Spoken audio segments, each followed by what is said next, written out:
Hello students, in this video we will be seeing Data Link Layer Introduction and Link Layer Addressing, a topic from Unit 2.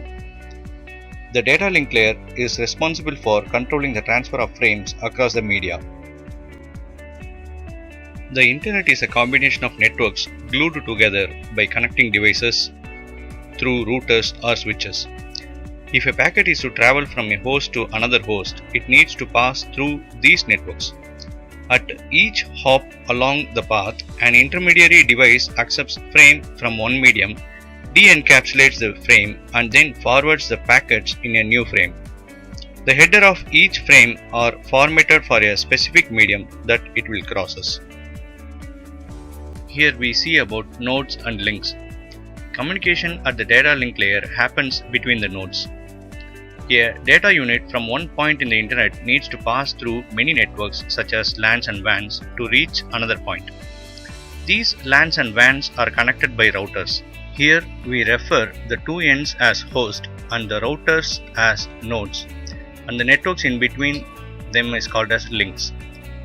In this picture we can see that Alice is sending a message who is present at Sky Research through the network. The data sent by the Alice will reach us Bob by means of various routers and switches present in this network.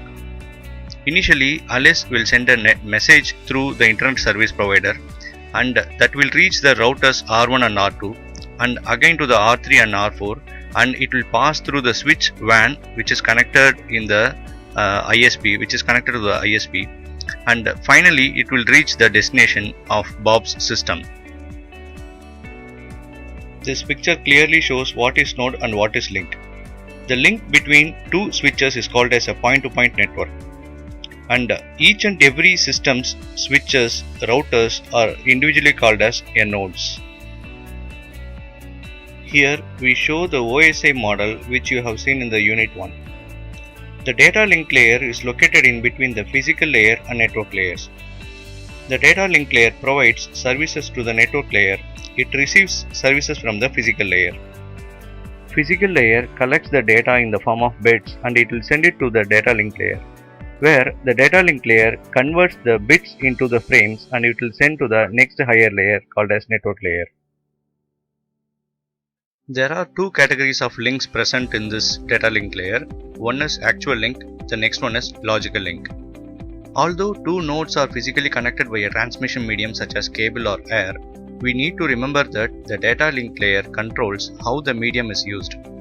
We can have a data link layer that uses the whole capacity of the medium. We can also have a data link layer that uses only part of the capacity of this link. In other words, we can have a point-to-point link or a broadcast link. To better understand the functionality and the services provided by the link layer, we divide the data link layer into two sublayers based on the broadcast link and the point-to-point link. The first layer is data link control, next one is media access control. Now we will see about link layer addressing. Normally IP addresses will act as an identifier at the network layer. However, in an internetwork such as the internet, we cannot make a datagram reach its destination only using IP addresses. The source and destination IP addresses define two ends, but it cannot define which links the packet should get passed through. In this picture we can see that Alice is present at the node N1 and he is having an IP address N1. He is sending a data to Bob who is present with an IP address N8. The data will be passed through various frames and switches through the link numbers L1 to L8. We can see here that the data will be having an sender IP address as well as receiver IP address, but when it passes through a frame, it will additionally have an link address L7 and L8. Like that, L5 and L4 will be added when it passes through the next frame, and likewise L1 and L2 will be added when it passes through the next frame through the switches. We'll see about three types of addresses. The unicast, multicast and broadcast link layers addresses were used mostly in the common LAN Ethernet, which are 48 bits, that is totally of 6 bytes, that are presented as 12 hexadecimal, which is separated by colons. A unicast message is only sent to one node on the particular network. The second digit needs to be an odd number. To differentiate it from the unicast and multicast, the unicast should have a second digit as an odd number. Next one is multicast. Messages are sent to a group of stations. Here also the second digit, however, needs to be an even number in hexadecimal format. Third type is broadcast, where the messages are sent to all the nodes present in the network. Next, we will see about Address Resolution Protocol (ARP).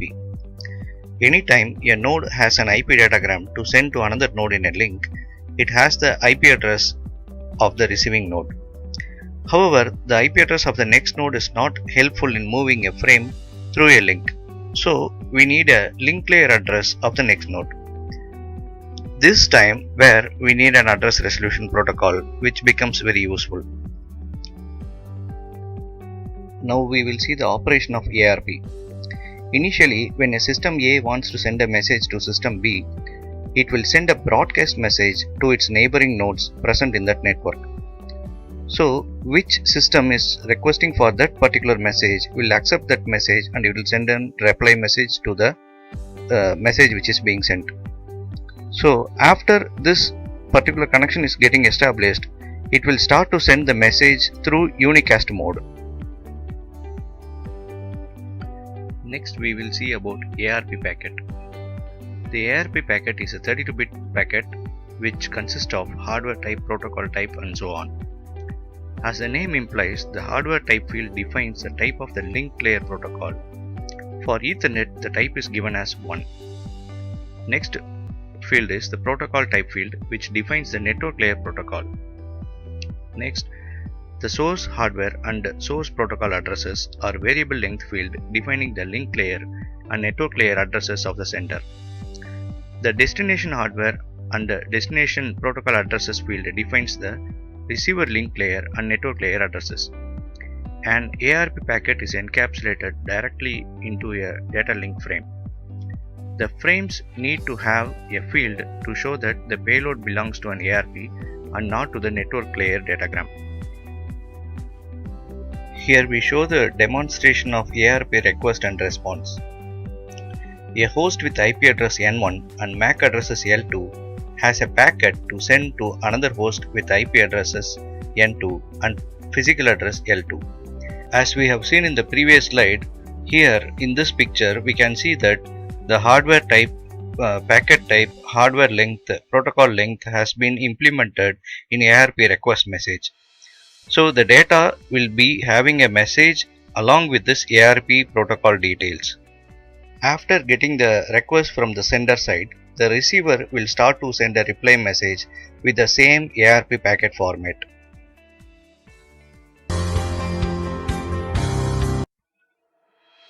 Fine, we have come to the end of this topic.